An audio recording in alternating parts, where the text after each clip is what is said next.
So after about 3-4 weeks of having these nails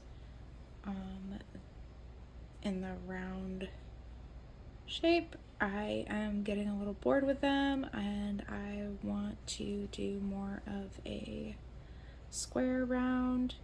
I actually had an incident with this one and a kitchen knife took it out. So I'm going to turn my round nails into squares like this one, and I'm going to show you how I do it.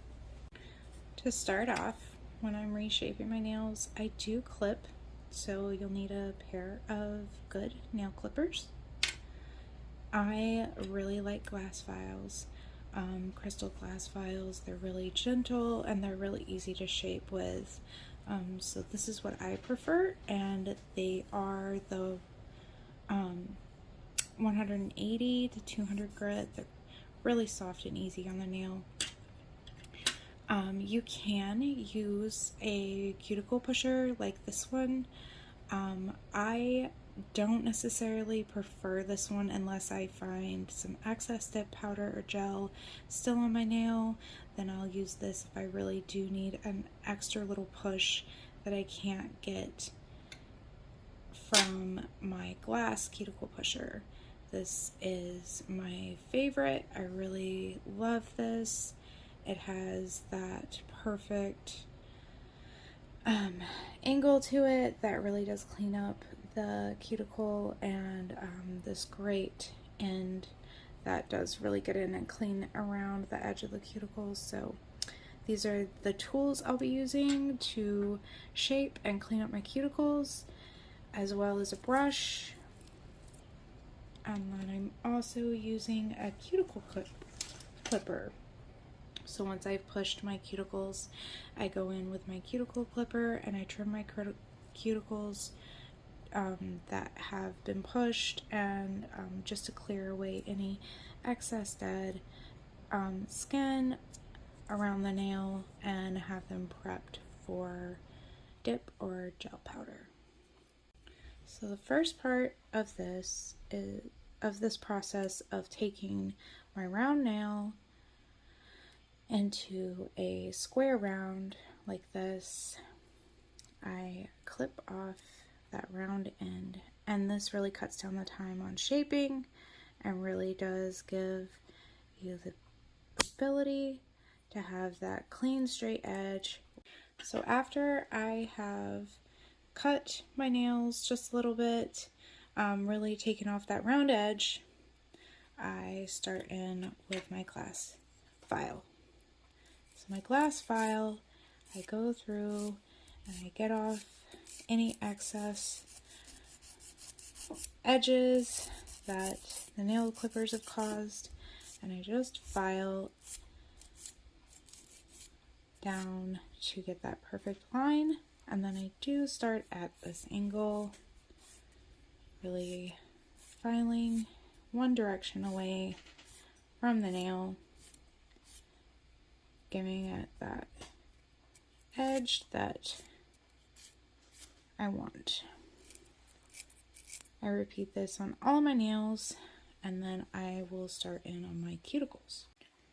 So after I have shaped and filed with my glass file, I have achieved the length and the shape I want. And so now I take my glass cuticle pusher and I just start going in little small circles around the cuticle, pushing the cuticle back so that I remove any excess skin that's grown over the nail and any residue that could be left from dip powder or gel polish.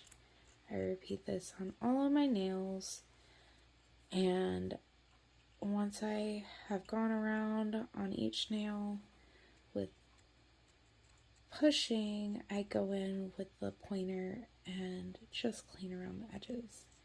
I prefer using the glass cuticle pusher because I feel like it does a really good job of getting any buildup off, and it's gentle on the nail bed itself. So while going through with my glass cuticle pusher, I actually did find a little bit of residue left over from my gel polish manicure that didn't come off in my soak off. And so this is one reason why I still do use my metal cuticle pusher, because it does come in and get off that extra residue of dip polish or gel polish that could still be on the nail plate when I'm coming through to prep for my next mani.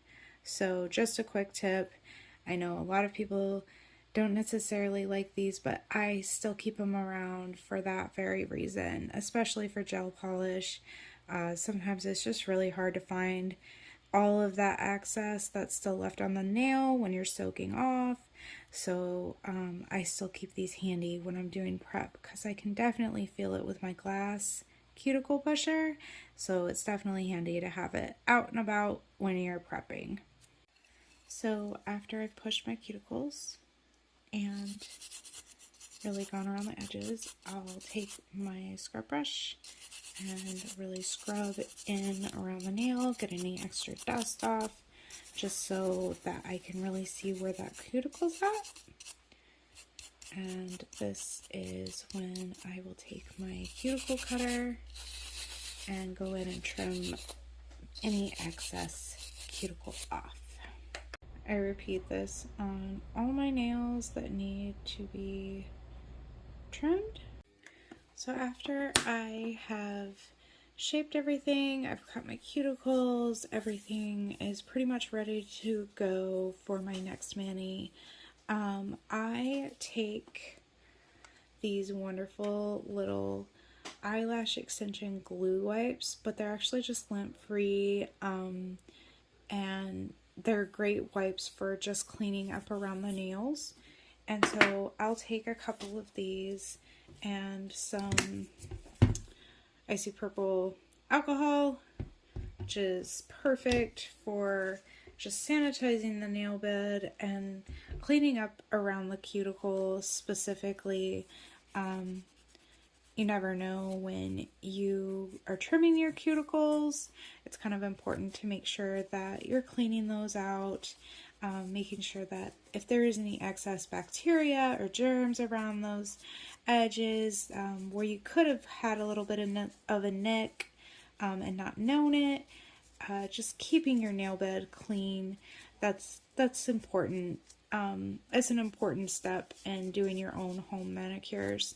I always do this after I've cleaned and pushed my cuticles, shaped my nails, just kind of sanitizing. It just makes me feel better about having clean nail beds and just clean nails in general. So that's just one last step I do with my shaping and my prep before I get out any of my dip powder or my gels. I go through and I really clean out and around the nail bed and the cuticle. And yeah, it does kind of, leave a little bit of over dehydrated spots on the nail, but that's perfect when you're doing gel.